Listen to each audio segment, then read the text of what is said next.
Taigi, parduodamas Chrysler Grand Voyager 2005 metų 2.8 dizelis, kaip girdite, pravažiavusi 285 tūkstančius kilometrų.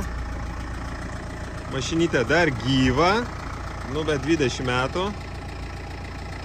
Tai yra smulkių visokių defektėlių, pavyzdžiui, kapoto atidarimo mechanizmas su repliam reikia atidarinėti, galinio valytuvo nėra, bet šiaip dar gyva, dar gali važiuoti, rūdžių yra, kiek galėjau, tiek tvarkiau, tepaliukai buvo daugmaž keičiami laiku, yra dabar žeminės padangos, bet yra ir vasarinių padangų komplektas.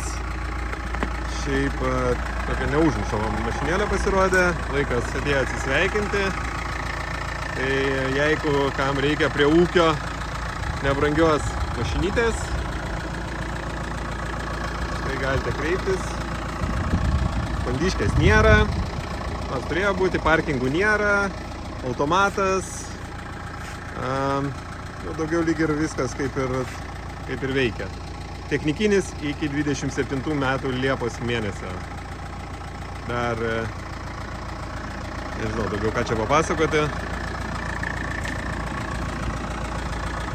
Tai tokia.